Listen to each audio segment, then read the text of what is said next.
All right, everybody, welcome back to another edition of All Things MSP Live.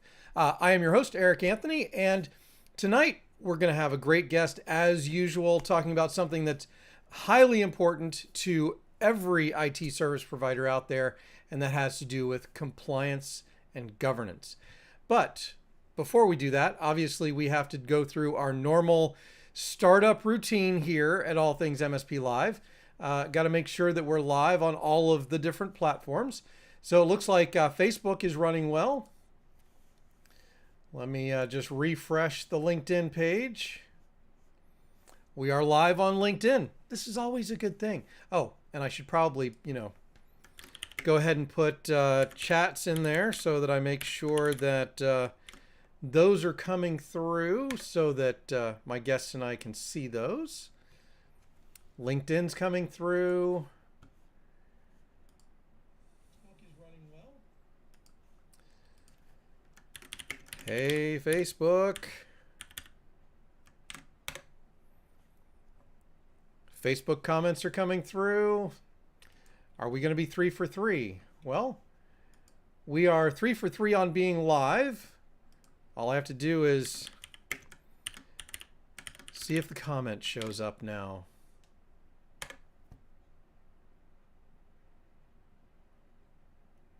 Yep. Okay, so we are all good to go on all three platforms. Let's see. Let's just check and see if anybody is watching so far. Yes, we already have 2 people watching. What do you know? I guess when I do these things regularly, people actually know when to show up, and they do, which is great. So if you are here, please go ahead and let me know in the comments that you're here. And of course, these are meant to be live. It's not just in the title, right? So if you're here and you have questions, absolutely feel free to put those in the comments, and we'll go through them as we get a chance. Let's see. Lots of stuff in the news this week. We've got Microsoft changing the name of Azure AD. Anybody have comments on that? From what I've read, and I haven't read much, it looks like it's just a name change. So, I don't know how that's going to affect much of anything or why they even changed it. So if you guys have an idea, go ahead and throw that in the chat. It's been a busy week, I think, for everybody. Exchange Security, which is put on by the channel company, is wrapping up today, I believe. And I know that a lot of people are there. So, probably a lot of interesting stuff going on there. If you're here and you're in the comments, go ahead and let us know that you're here so that we can, see all of your wonderful faces. Now there's 3 people here, so I know that there's extra people here now. So I can see you. I just don't know who you are. Anyway, all of that to say, I think tonight is going to be a really great show. Yes, Degley's here. We can move on now. We can start the show because Degley's here. And Degley, I have not forgot about you. You are on my to-do list to send you the, an invite to do the live stream sometime soon. Or maybe even live from ChannelCon. I don't know. We got to talk about this. So we will definitely get out there and figure out when the best time to bring you on will be, because I know that you have a lot of stuff that would be valuable to the community. So appreciate you being here as always. All right. Yes, Degley, it would be awesome because you, sir, are awesome. Okay. And let's see. Degley's watching us on YouTube. Feel free to, if you're on Facebook or LinkedIn, I know it's working because I can see it. I don't trust technology. Do any of us really test? Yeah, no. So I bring it up every single week just to make sure that we're running live. It is a little distracting running it on my side, monitor over here, but that's just how we roll. Now, here's an interesting, I ran out of time. All right, let's do this thing.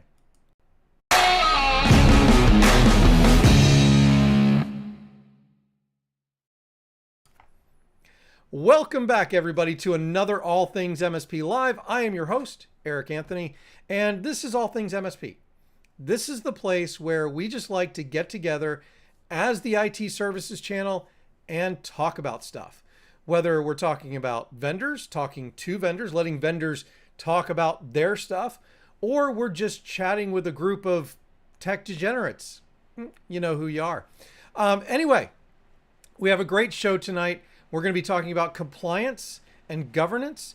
And my guest Tim has a new playbook that he's going to reveal on the show tonight. And we even have a link to it. So if you hang in there, you stick with us, and you listen to the whole show, I might just give you that link. All right. And without further ado, because I didn't prepare a whole lot of news items for tonight, so we're not going to do news. And, I think Tim is interesting enough. We don't need to do anything extra. So, Tim, if you're ready, how you doing, sir? Hey, good afternoon, good evening, good day, whatever time zone you're in. What do you mean there's no news? You literally just talked about ADD, I'm sorry, Azure Active Directory, I'm sorry, MSP, and and I can't even pronounce Entra? the Entra? I don't know. Does it have Entra. a French flair? I don't even know. That being said, we knew the name change was coming. It's been kind of put out there for a long time. Well, now it's here. Did Interestingly enough, did you know that I changed the name of my company about a year or so ago as well? I did not. Mm-hmm. That's an interesting story. We could probably chat about that depending on where we go here tonight about how we where we started and where we are today. So it's a kind of a unique story that I don't get to tell very often. So if it comes up and you want to talk about it, we can dive into that a little bit. All right. Well, let's start off because obviously, a lot of people know you. You're not an unknown in the industry. I'm kind of a big deal. Do I tell you you, know? lately you've been doing the circuit, I'm right? trying. You've been Yeah. doing a lot of publicity out there, which I think is great because what you have is important to the industry, right? But before we get started on that, for those who don't know you, who is Tim Golden and how did you get started in this thing that we call the managed services channel? Do you know who I think I am? Just ask me. So, yeah, I have been in this governance, this risk, this compliance space for close to 20 years now, just short of 20 years by like a month or two. Um, as a MSP back then, like wasn't really called an MSP back then, but we have been providing services to federal government organizations, doing technology, building web applications, providing services to, the executive branches of the government. And fast forward, like spending all that time, like we got a contract in 2006, and there was one little sentence in it that nobody knew, and that was, "You will follow NIST Special Publication 853." NIST, National Institute of Standards and Technologies, SP or Special Publication. It's the thing that everybody says FedRAMP or State RAMP. It's the collection of controls that a lot of other frameworks are built upon. So we got this thing, didn't know what to do with it, read it, and then I had to go figure out what is this, right? And so way back on version 3, now they're on version 5. So you hear CMMC, it's a derivative, it's the parent document, all that fun stuff. So we've been in that compliance space for 20 years. Decided to kind of break the mold a little bit and go after commercial clients as an MSP in the early 2018, 2019. And that's when I came into quote unquote the MSP space. Unlike a lot of our counterparts that have been the MSP space for 20 years, I wanted nothing to do with that because I had my job, I did my stuff, and then I realized, oh, we can pivot, do the same kind of work on commercial clients and, probably make money at it. So that's what we did. From there, I started, talking to MSPs, CMMC, all this fun stuff. They were asking questions. They were trying to figure out what is this? Compliance is coming. I'd jump on a call. I'd, spend half an hour here, and basically give away 2 days a week for free. Well, that is my heart, not a sustainable business model. So we built a compliance focused peer group, and that grew and grew and grew. And from that, we have built out Polygon, which is a governance as a service platform, because we saw a need in the space. We saw a gap in all the tools, just like every other cybersecurity SaaS startup. And we started to flesh this out to address our own needs and to deal with our own MSP challenges.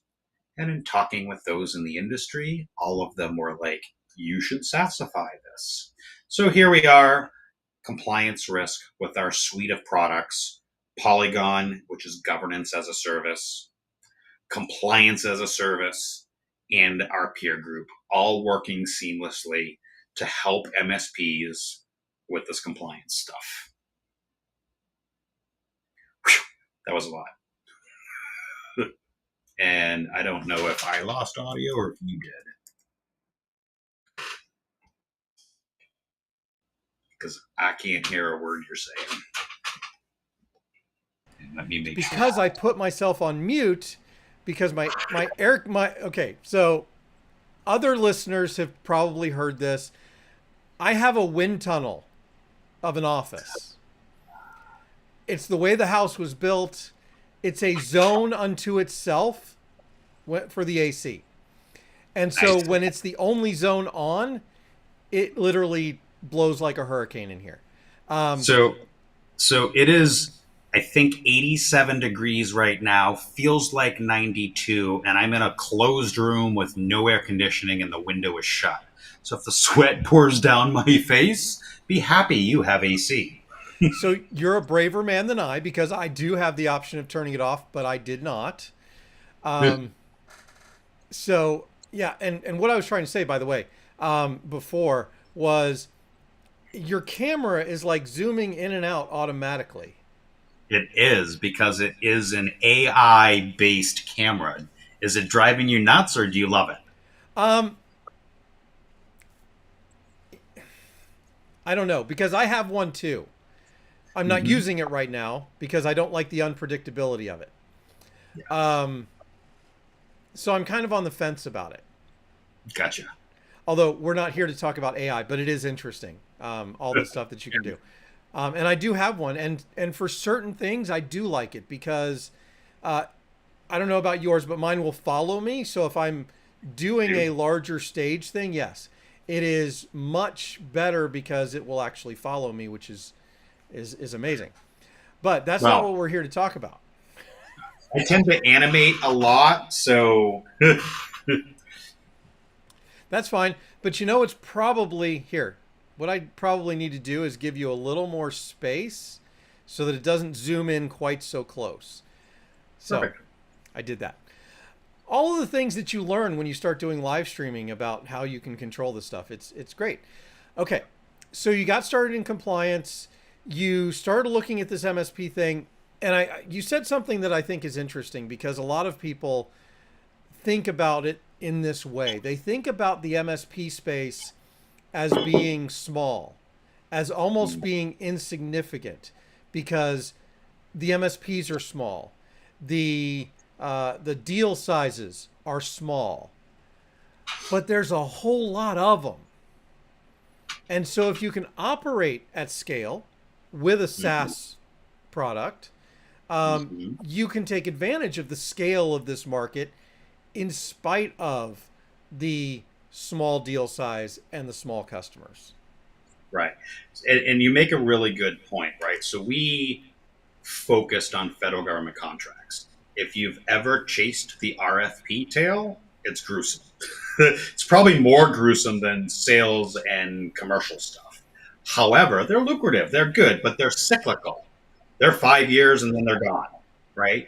And so we learned how to operate efficiently and we learned how to scale and then applied that to our commercial clients. Yeah. I've only been on the subcontractor side of trying to get a federal contract. um, Yeah. at Kings Bay Naval Base. Actually, we were doing Yeah. some, I don't know, some IT stuff for a training department for the submarine. Yeah, and even as a sub, working through that RFP process was probably still a pain in the neck. Yes. So, so yeah, I mean, once and this is really what we're all about, right? What compliance risk is all about is, having those processes in place that allow you to scale, right? That allow you to grow because it's documented, it's repeatable, and you can build out efficiencies around it.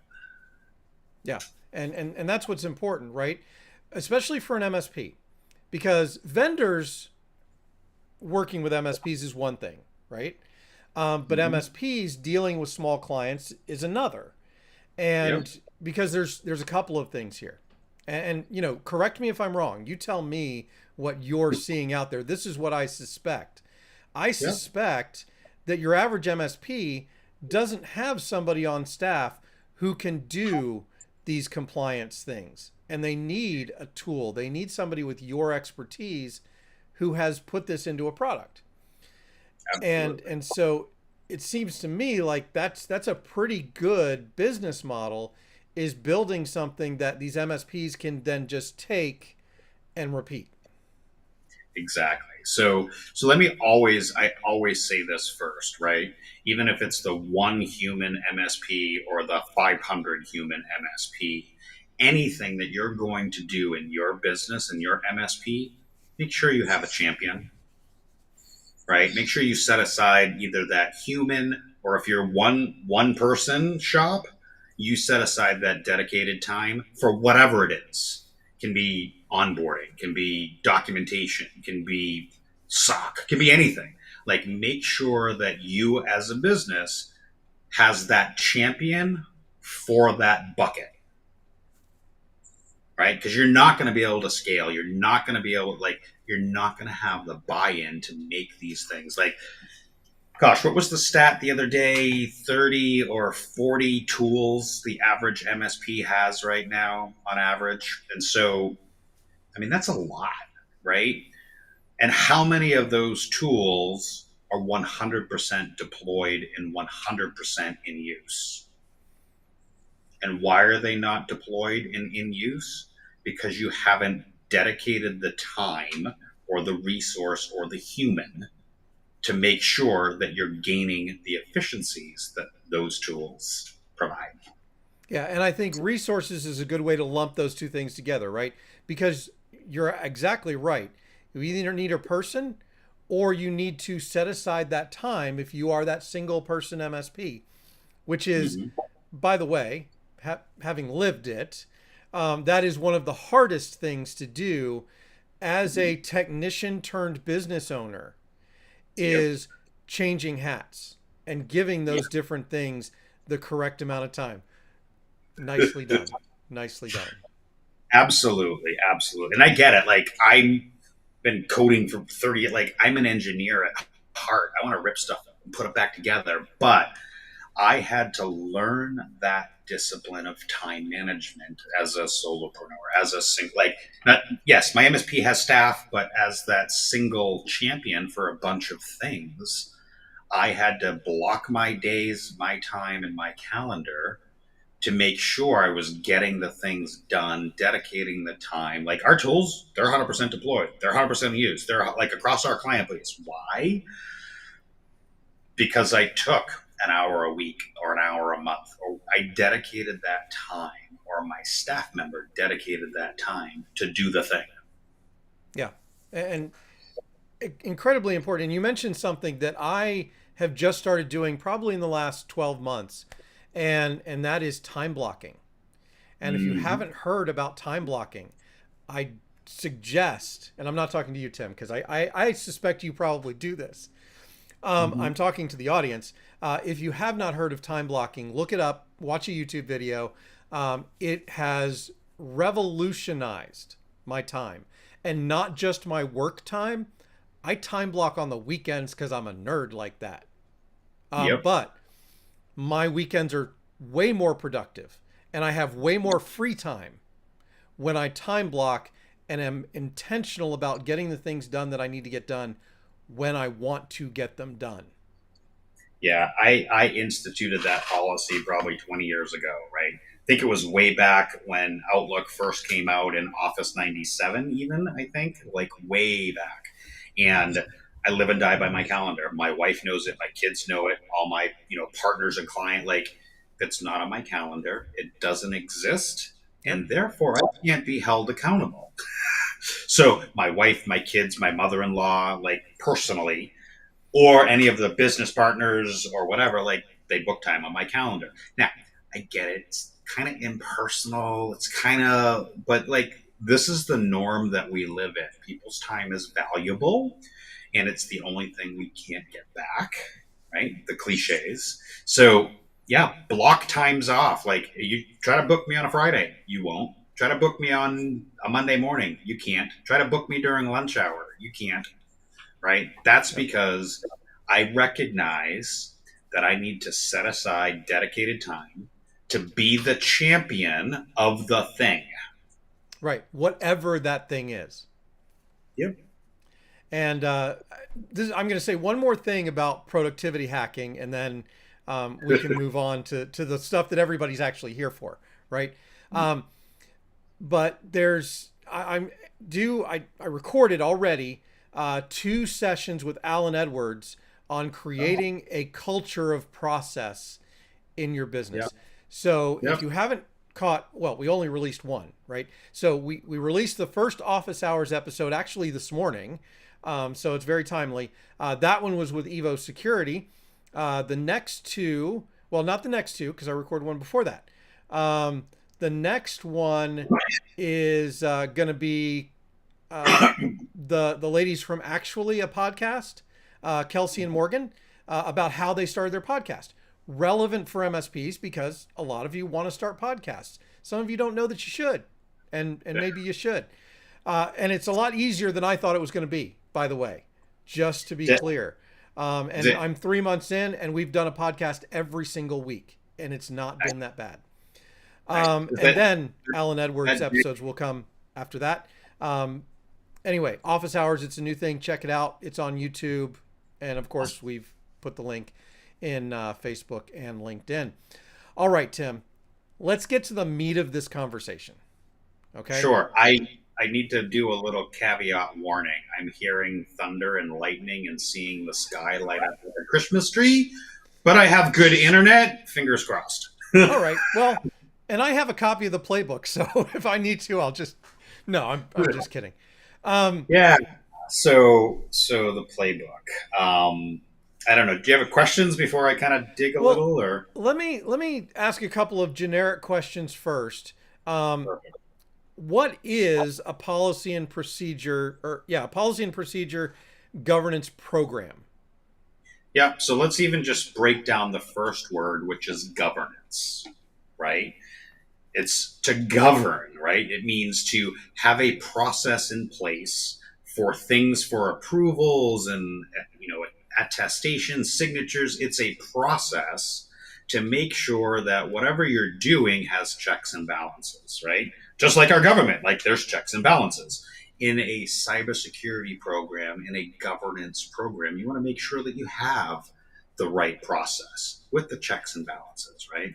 And so the idea of this playbook is how do I actually do that? How do I actually operationalize that? So I wanted to set the ground rule and the preference of what is governance? Governance is a process in which things are governed. Pretty simple, right? Not the federal government, but it's a process in which things are governed. And we have a little secret sauce around that we'll eventually get into. Okay, so why then is it important? Well, actually, let me ask this question first because the other question depends on this one. Is this policy and procedure governance, is it for the MSP? Is it for the client? Or is it for everybody? Yes, number one, you should be doing this work on your own house, period. Number two, your clients, whether they know it or not, should have this stuff. In fact, both you and your clients are already doing this in some manner. How many MSPs here in the chat? Degley, I see you're there. How many of either you or your clients have an employee handbook? Have a, I don't know, leave policy? Have a, I don't know, sexual harassment and equal opportunity employment policy? I guarantee that a lot of your businesses are doing some of this work. They're probably just not thinking of it in terms of cyber or security or compliance. Right. So somebody in their organization is doing some type of governance work. It's just not around the IT. Correct. So this is just really bringing it to that. So I think then we understand kind of the why, right? Because things need to have processes written. They need to have policies and procedures. You have one Yeah. for vacation or PTO, you should Yeah. have one for cyber as well. And Yeah. Degley did chime in. He said all of the above. That's right. And so, Degley, put in chat if you have an opportunity. Do you have an incident response plan? Do you have an acceptable use policy?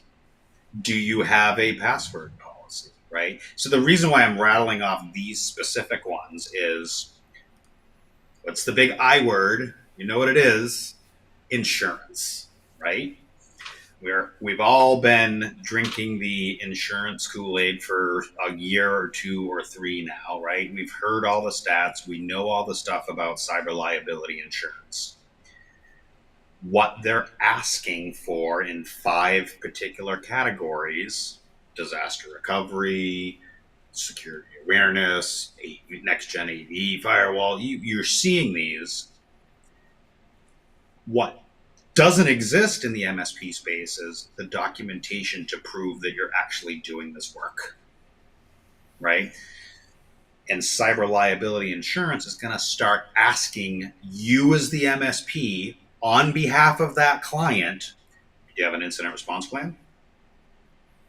Do you have security awareness training program defined?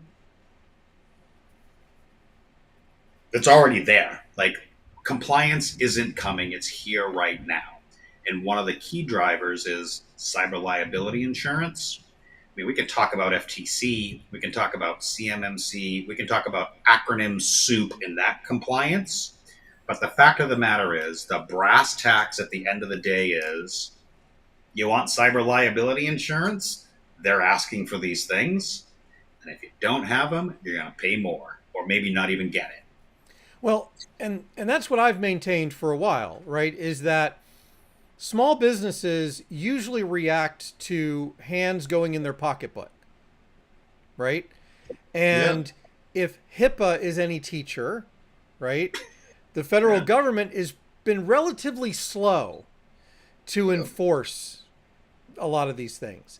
But the insurance companies have not, because they're profit-driven organizations. Mm-hmm. And I mean, let's face it. So yeah, HIPAA is what it is. By the way, that's changing. That whole HIPAA stuff is changing. So you can find that on our what the documentation is and the regs and what NIST is putting out on our LinkedIn page. That's changing. Let's throw that out with the bathwater. Let's also throw out I don't know, CMMC for the time being. We can't throw out FTC because that's now law as of June 9th.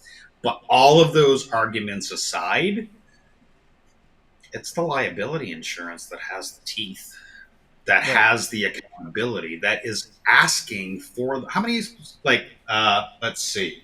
Yeah, rich like Tim. Come on. Unless you're rich like Tim. Okay. So Keith, we all love Dr. Keith J. Nelson over here, bringing up some chat stuff. So thanks, Keith. I am not rich. That's why I'm sitting in a room with no air conditioning in 92 degree heat. So what I was saying was that cyber liability insurance is asking for this stuff, and they're going to get smarter and smarter. And when you go to download the free template, right, and you forget to change company name in one spot, they know what these templates look like. They know where they're coming from. Now, don't get me wrong, we have templates, but ours are a little different. They're going to be able to spot that stuff and flag it like yeah, no, this isn't going to fly. They're going to understand the maturity of the client and their supporting MSP. So that brings up an interesting question because I was also talking about the cybersecurity insurance topic with Rich Freeman on last week's show. Yep. And I kind of, wonder where are we with insurance companies getting to the point where they're going to insist on having monitoring for Mm. compliance? Ooh, good question. Thank goodness Polygon solves for that. Ooh, sorry, did I plug my product already? So monitoring the compliance is a whole nother can of worms, right? So as I'll put my federal government hat on here for a minute, right? So one of the things that we always did was we would get a 3-year audit, and it would be good. We would do a year one, we'd get a third party audit, year two, internal, year three, a reattestation. That's changed. It's now quarterly. And in these quarterly things, we have to prove over time of what we're doing, right? And so, yeah, there are tools out there that can do some of this stuff, but there aren't any that's doing it with policies and change management, by the way. There are tools that can do that. When I look at the governance, risk, and compliance, the GRC space, that continuous monitoring piece in the sliver that we're solving for today, no one's doing it appropriately, in my opinion. That's why we built this. Yeah, I mean, that's you saw a problem and now you're solving the problem. Um, Mm-hmm. Now, Keith brings up a point. He says, I would say never because insurance companies want to have a reason to deny claims. Once they actively monitor, they are making an implied warranty of compliance and conformity. Exactly. I think Keith is kind of right and kind of wrong. I love saying Keith's wrong because he's probably going to bash me in chat now. No, what I'm saying is think of like the Geico thing you plug in your car, right? And they're monitoring like your driving habits and they're giving you better rates on your car insurance because they have a thing to do that. I think the industry will mature at to something like that in the future. Um, until that, yeah, they want to deny claims, obviously, because they want to not like they've lost enough money. So it, I think that at some point it'll be here. Yeah, and I think going back to your point of putting the plug-in in the car or the app on your phone, right, to monitor your driving, they're not Yep. going to be able to enforce it. Like they're not going to be able to make you put this Drive. monitoring software onto your systems, but they surely will entice you with your Yep. pocketbook to do it. Yep. Exactly. So, and this is kind of like where I was heading with the you're wrong part on the continuous monitoring stuff, because if I can show, like, I'll just talk about me as an MSP and not my clients. If I can show to my insurance carrier my maturity and what we're doing protecting our business, we're going to get better rates. We're going to be able to show those auditors, those underwriters, we're doing what we're supposed to be doing that you're asking. In fact, we're going above and beyond, right? And so how does that play out to my neighbor's bakery? At some point she's going to want insurance, or she's going to say, I don't care, I'll just get sued and lose my business, whatever. So yeah, liability insurance is really starting to dictate where this is going, and they're the ones paying out, not the federal government. Not like, yeah, they're the ones paying out. So Degley says it seems like insurance companies are driving most of the policies changes that are happening right now. And where will that leave MSPs and MSSPs without having a say on the matter? Oh, thank goodness you brought up CompTIA's cybersecurity trust mark. I did not plant him, Keith. So we are in an industry that is unregulated, right? MSPs are unregulated, period. We're not, financial organizations, banks, whatever. And so the lack of that, it's the Wild West. But at some point, this is what CompTIA, like I'm part of the cybersecurity council at CompTIA, is trying to do with their Trustmark program is to help MSPs do the right thing and provide some attestations along the way, right? So to answer your question, we're not regulated yet. We may get flow downs from contracts or whatever. That's not to say privacy laws and other things don't apply. Let me make that caveat, right? We're not like the financial sector. We're not like CPAs. We're not like publicly traded companies. Like we're not there yet, but we will eventually be Um, Kind of building on what Degley said, though, um, if they're driving the policies, do you see, and they're going to drive some of this compliance there. Mm-hmm. with something similar to the car analogy? Yeah. Yeah. Does that sidestep the MSP or the MSSP in some way? Could it get in the way? Could it interfere with the services that the MSP is delivering? Absolutely. Absolutely. When was the last time you renewed your tech ENO, and has that questionnaire changed? Right. And so I know in my MSA contracts, like my contracts with my commercial clients, we say we hold a $5 million policy, right? And the things that go along with that, right? We're going to hold ourselves accountable, and in order to get that $5 million policy, we have to work that out with the insurance company and all the pieces that they're asking for. And by the way, a lot of talk about the CompTIA trust mark tonight. Yeah. You can go to probably connect.comptia.org to find out more, or Yep. you can join us at ChannelCon because I got to plug it, right? And Tim, I know you probably have a code, but everybody watching this show is going to use my code. Okay, No, so it's use your EANTH 23, and you actually get free access to ChannelCon. Still got to pay for your flight, your hotel, that kind of stuff. But it's in Vegas. It's at the Venetian. You should go. You should go. I'll be there. In fact, Matt Lee and I are doing a pre-day on policies and procedures, Nice. which is almost full. So you better sign up or you're going to miss out.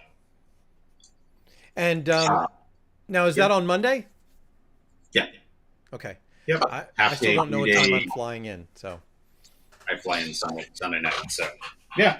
Anyways, so back to the topic at hand. We've spent the last half an hour talking about insurance, and I really didn't want to talk about insurance. So let's talk about. I kind of prepped you with what is governance and kind of what does that mean in our MSP. And I kind of talked a little bit, and we didn't really start to get into how do I do this. Right. And that was the whole premise of us building out this playbook and these 7 steps on how to do this. Okay. So is that my cue to bring up the slide? Sure. Okay. Sure. All righty. Do I need to zoom in or can y'all see it okay? I think everybody can see it okay. I see it just fine. So when we think about a playbook, we have steps, right? And as you can see, this is circular and there's arrows, which means it never actually ends, right? It just keeps going round and round and it never actually ends, right? And so the idea here is that we start with the process and we continue to iterate over time. And Eric, I don't know if the feedback's coming from your end or not, but anyhow, it's an iterative cycle on building out a documented, repeatable process that you can operationalize in your MSP. Yes, I'm sharing the one little infographic here. There's a whole boatload of steps and processes, and I can share that tab here in another minute. But at a high level, we're identifying the stuff. We're establishing that, buy-in. Remember when we originally talked about, the champion? We're developing policies and procedures. We're training the end users on those policies. We're building awareness. we're assessing these things and we're reviewing them again. We're working through this life cycle of governance. We start here and we work our way one little chunk at a time. What's that phrase? How do you eat an elephant? Well, with a fork and a knife. I mean, one bite at a time. So, getting started, Yeah, identifying rules and regulations. Now, sure. this is going to be very often because most MSPs deal with very different, clients, right? Yeah. So, how do you have a system? Is it a part of the playbook on how to do that? Yeah. So when you're dealing with different clients, it doesn't really matter, right? Because a governance program doesn't matter whether it's my neighbor's bakery or it's a manufacturer like Boeing or whatever. It doesn't really matter because the process is still the same, right? And what I mean by that is we're going to start with, kind of identifying the rules and regulations, right? We're going to work through a process, right? So, what does this look like? Identifying the rules and regulations. So, the first thing I'm going to do is I'm going to look at my own company as an MSP. And and I can do this work on myself without interrupting my clients or looking like a fool or anything else. I'm going to start with, if I'm in California, the California privacy protection stuff probably applies to me, right? If I'm in New York, if I'm in, like, what are there, 48 some odd states right now that privacy laws affect me, right? And so I will start with, what am I legally obligated to do? That would be the first kind of thing, is to figure out for me. You can do the same kind of exercise with your clients. Obviously, if you know their healthcare, probably HIPAA. If they're working in the government, probably state ramp or FedRAMP or CMMC or some flavor. If they're in maybe the fintech or financial industry, you're going to have a generalized idea of what their vertical is and what rules, laws, regulations apply. And by the way, if you don't, you can come ask us. You can come ask any one of the awesome MSP lawyers that live on LinkedIn. You can ask, just ask, right? If you don't even know where to start, just ask. That's the whole reason why we have this playbook, is to kind of walk you through. Okay. Step one, figure out, like, what are the laws, right? Don't know how? Fine. Get a legal expert, get a compliance expert. Like, that is what we do, that is what we help with, right?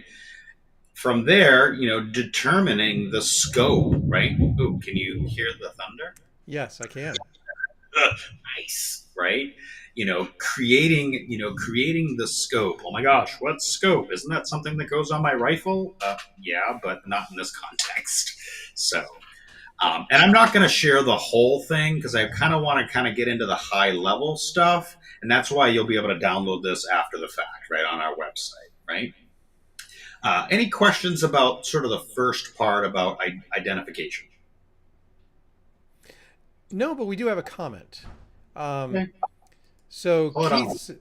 Keith says, however, you must look at the location of all employees, contract workers, and even your clients, which is Yeah, absolutely true in the case of something like, is it still CCPA or is it CPRA? I can't remember.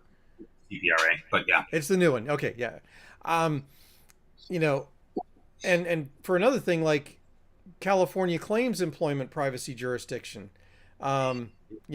Employees in California, irrespective of where the company is located, Mm-hmm. and now that a lot of people are working remote, that matters. It does matter. It does matter. And so, Keith, you do make a good point, right? This is where bringing in legal experts and compliance experts can help you as an MSP determine where your clients are. And you could probably ask your clients, because I bet at some point they have legal teams that help them figure this stuff out. And if they don't, they better start.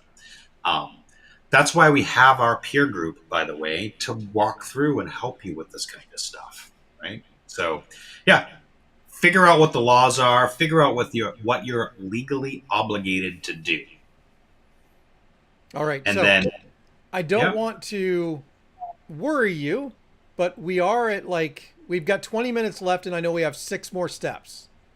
yeah. So I'm just going to leave the steps here, and we can kind of talk a little bit about them, right?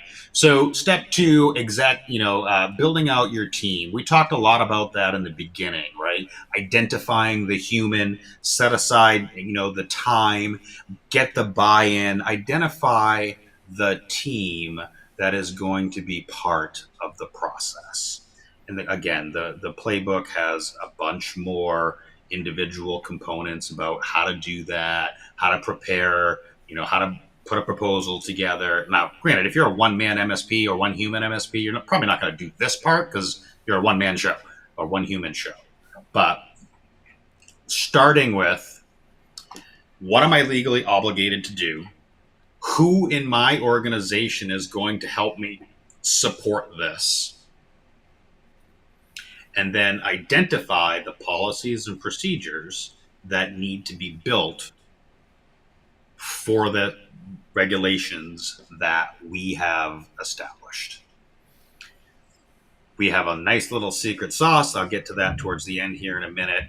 Actually, it's not in this slide, but that's fine. On how we can help you do that with our products.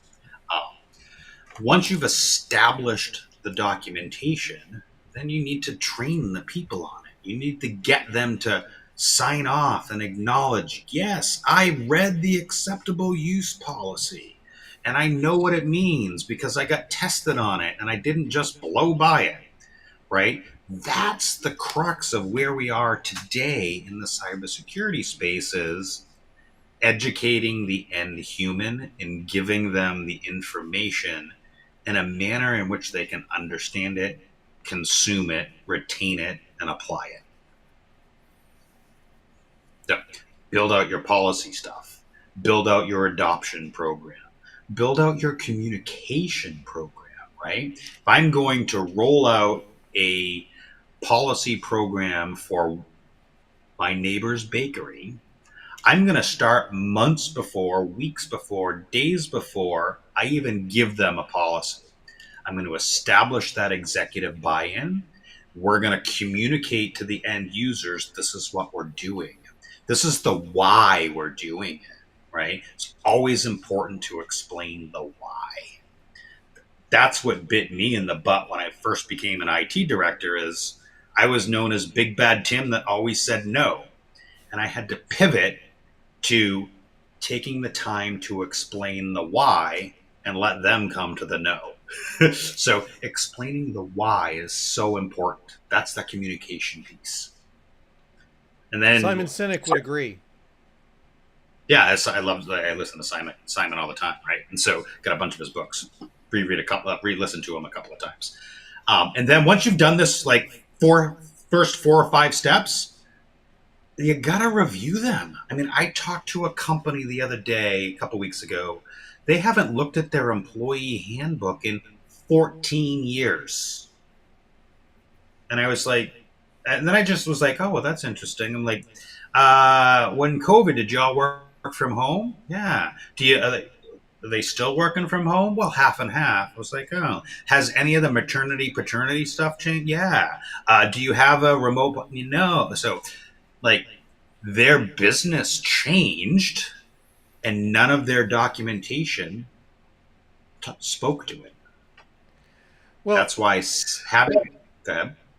well, I was just going to say, and that's HR stuff, which changes relatively quickly. Well, let's face it, it changed a lot over the past 4 years. But Yeah, cyber and data compliance and data privacy and all of that is changing even faster. it is.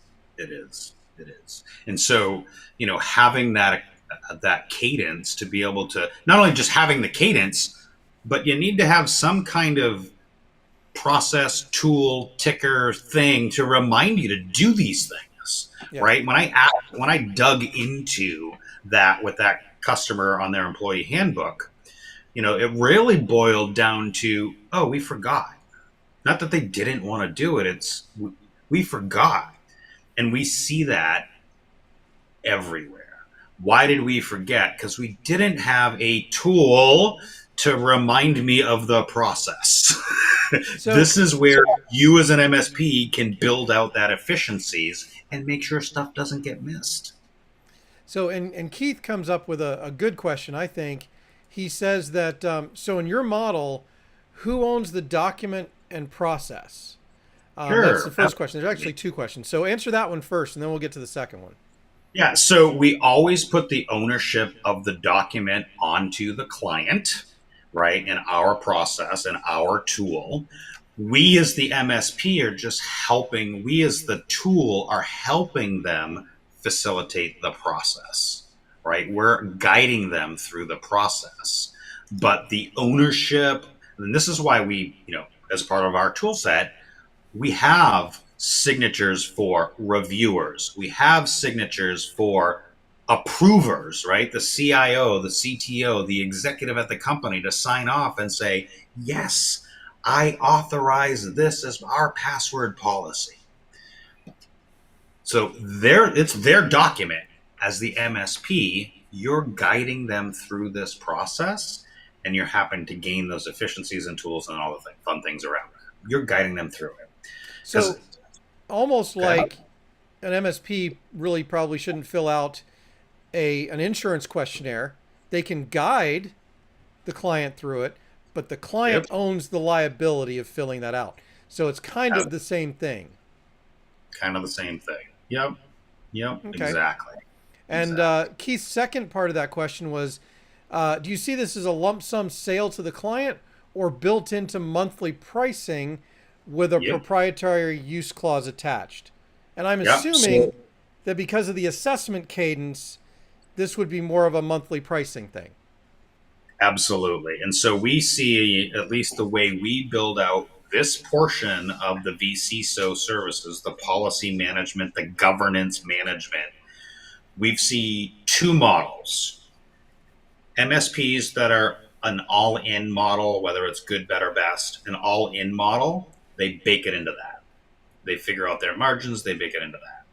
Or conversely, it is a separate line item, a separate service, a separate thing that is always, this is billed monthly. Because here's another thing that we see happen in the industry, and that is client says, I know I need documentation, give it to me all at once, and I'm going to give it to all my employees all at once. What's going to happen, just like it did with security awareness training, is they're going to go click, click, click, click, click, click, click, done, and they're going to forget about it. They're not actually going to learn. They're not actually going to begin to think about modifying their behavior. And oh, by the way, even if you had all the documents, getting that signature, getting that authorization from the executive team, you're not going to do that in one day.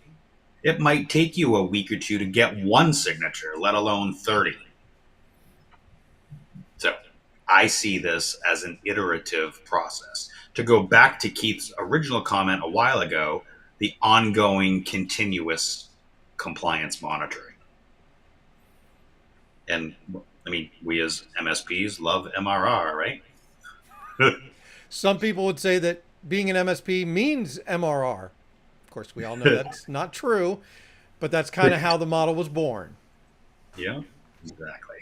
Exactly. So, yeah. And then, like I said, assessment cadence, get these things on a review schedule, make sure you have the tools and pieces in place so that you're being notified when and where appropriately, and then review again and walk back through. That's why it's nonstop circular kind of stuff. Wash, rinse, repeat. Compliance checkbox days are done. Period. They've been done for a while. It's just, the MSPs have been choosing to ignore it, but they can't ignore it anymore. All right. So I'm going to go ahead and because you gave me the link for the playbook, I'm going to go Yeah. ahead and put that link into all of the chats so that Oh, nice. everybody who's watching this can see it. Awesome. Um, that includes everybody who watches this on YouTube later, right? That's fine. If you couldn't catch it tonight, that's okay. You can play the reruns. It's good. Um, so let's see.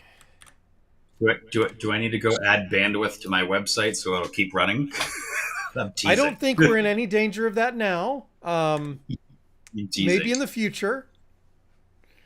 I'm teasing. All right. Looks like it showed up in all three places. So it's Nice. out Probably. there. So now, Tim, what if people download this and they start implementing it and they have trouble with it? How do they get a hold of you? So a couple of ways, obviously through our website, there's a booking link. Hey, we talked about getting on the calendar appropriately. We have myself and our client services team ready to, and if you're stuck, this is where the peer group really comes in to be handy, right? It comes in to be able to work alongside you in the peer group setting with like-minded MSPs wanting to do this work where you can talk about this stuff in a safe manner without getting blasted on Reddit in a manner that your clients doesn't see it because Reddit public, right? Public, kind of anonymous. And the other thing that I think I would say is that this governance playbook is way better than the Dallas Cowboys ones. Just gonna say that, Keith. You're back on mute, my friend. You muted yourself, Eric. I did because we were getting that feedback thing again. So yes, Keith is notorious for bringing up the Dallas Cowboys. Yeah, If you know it was Keith, based. It was based off the New England Patriots playbook, which we all know is a winning playbook. Less the last 2 years, but we all know is a winning playbook for 20 years proven. My playbook is 20 years proven too. all right. Well, we only have 3 minutes left because I always want to make sure that people have an opportunity to, get something to drink, go to the bathroom, whatever, before they go see Marvin B's Oh yeah. podcast because that one starts at 8, right? And if you Mhm. missed it, by the way, and you have a spare 2 hours, please go watch, the rerun of Uncle Marv and I doing a full 2 hours crossover episode. Yes, we did the Ghostbusters thing. We crossed the live streams. Um, Nice. and it was a lot of fun. It was a lot of fun. And so if you're not familiar with Uncle Marv and Marvin B's IT Business Podcast, that starts at 8. You can find him on all the same channels that you find me on. Just search for Marvin B, and that's B just like a buzzing bee, BEE. And yeah, check that out. So Tim, any last words? Yeah. So as I always end my live streams, start somewhere, do something, pick anything. Just start someplace and set aside the time and go do it. All right, sir. Thank you very much. I'm going to throw you back into the green room while I close this out, and I'll see you in just a minute. All right, everybody. Thank you again for joining us here at All Things MSP Live. We love doing these live streams. Of course, I knew that Tim was going to be a great guest with a lot of great information. Check out all of the reruns. We've got tons of live streams going back almost a year now. They were a little spotty in the beginning, but we're getting on a regular cadence now. Check out the podcast. We've done a podcast for a little over 3 months now. If you're not familiar, Justin Escar is the actual host. I'm kind of the co-host, producer of that show. Again, informative, but also fun because we talk about real stuff in this thing that we call the IT Services channel. And if you didn't catch it at the beginning of the show, we did start something new. The new episode just dropped today. That is called Office Hours. It's going to be a little more educational. I call it a webinar, but funner. I know funner's not a word, but bear with me. It's going to be interesting. They're going to be more educational. And if you're interested as somebody who has MSP experience or you're a vendor in the channel, hit me up. Let me know. atmsp.link/office hours. We'll get you the form, fill it out. We'll take a look at it. And that's the show for tonight. Thanks for joining us. We'll see you next week.